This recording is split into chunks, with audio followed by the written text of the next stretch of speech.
Daniel, chapitre 9.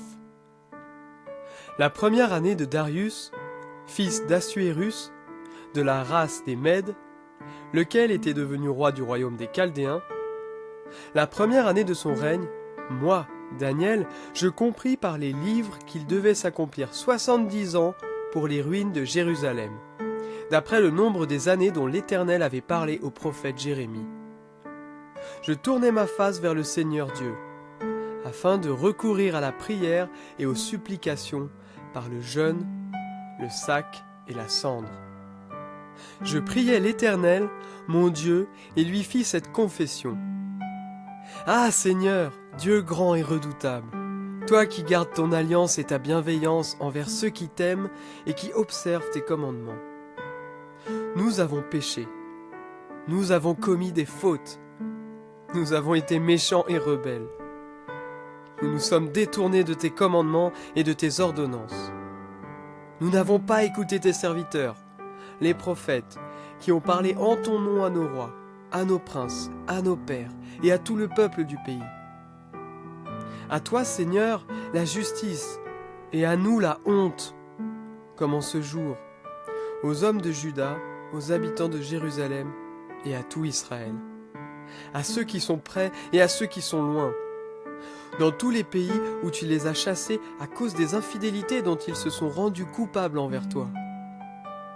Éternel, à nous la honte au visage, à nos rois, à nos princes et à nos pères, parce que nous avons péché contre toi.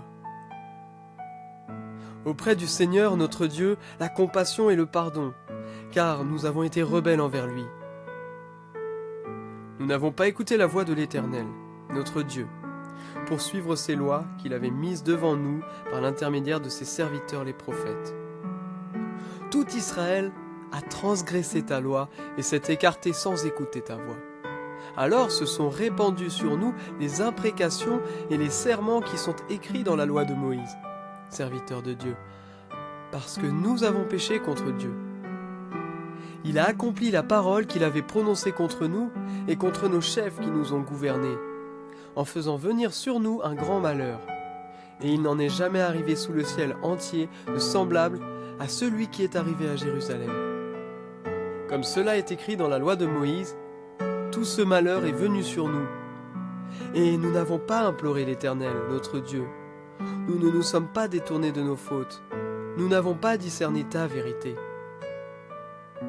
L'Éternel a veillé pour que ce malheur vienne sur nous, car l'Éternel, notre Dieu, est juste dans toutes les œuvres qu'il a faites, mais nous n'avons pas écouté sa voix. Et maintenant, Seigneur, notre Dieu, toi qui as fait sortir ton peuple du pays d'Égypte par ta main puissante, et qui t'es fait une renommée comme elle l'est aujourd'hui, nous avons péché, nous avons été coupables. Seigneur, selon tous tes actes de justice, que ta colère et ta fureur se détournent de ta ville de Jérusalem, de ta montagne sainte, car, à cause de nos péchés et des fautes de nos pères, Jérusalem et ton peuple sont dans le déshonneur pour tous ceux qui nous entourent. Maintenant donc, ô notre Dieu, écoute la prière et les supplications de ton serviteur, et, pour l'amour du Seigneur, fais briller ta face sur ton sanctuaire dévasté. Mon Dieu, prête l'oreille et écoute. Ouvre les yeux et regarde nos ruines et la ville sur laquelle ton nom est invoqué. Car ce n'est pas à cause de nos œuvres de justice que nous te présentons nos supplications. C'est à cause de tes grandes compassions. Seigneur, écoute. Seigneur, pardonne. Seigneur, sois attentif. Agis et ne tarde pas, par amour pour toi, ô mon Dieu, car ton nom est invoqué sur ta ville et sur ton peuple. Je parlais encore, je priais, je confessais mon péché et le péché de mon peuple d'Israël, et je présentais mes supplications à l'Éternel, mon Dieu, en faveur de la sainte montagne de mon Dieu.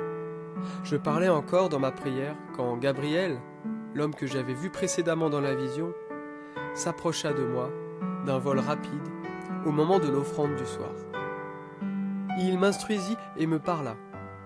Il me dit : Daniel, je suis venu maintenant pour te permettre de comprendre. Au commencement de tes supplications, une parole fut émise, et je viens pour te l'annoncer. Car tu es un bien-aimé. Saisis la parole et comprends la vision. 70 semaines ont été fixées sur ton peuple et sur ta ville sainte, pour faire cesser les crimes et mettre fin au péché, pour expier la faute et amener la justice éternelle, pour accomplir la vision et la prophétie, et pour oindre le Saint des Saints. Prends donc connaissance et comprends. Depuis la promulgation de la parole disant de rétablir et de reconstruire Jérusalem jusqu'au prince Messie, il y a 7 semaines. Et dans 62 semaines, les places et les fossés seront rétablis et reconstruits, mais en des temps d'angoisse. Après les 62 semaines, un Messie sera retranché, et il n'aura personne pour lui. Le peuple d'un prince qui viendra détruira la ville et le sanctuaire, et sa fin arrivera comme par une inondation. Il est résolu que les dévastations dureront jusqu'à la fin de la guerre. Il fera avec beaucoup une solide alliance d'1 semaine. Et durant la moitié de la semaine, il fera cesser le sacrifice et l'offrande. Le dévastateur ira à l'extrême des abominations, jusqu'à ce que la ruine et ce qui a été résolu fondent sur le dévastateur.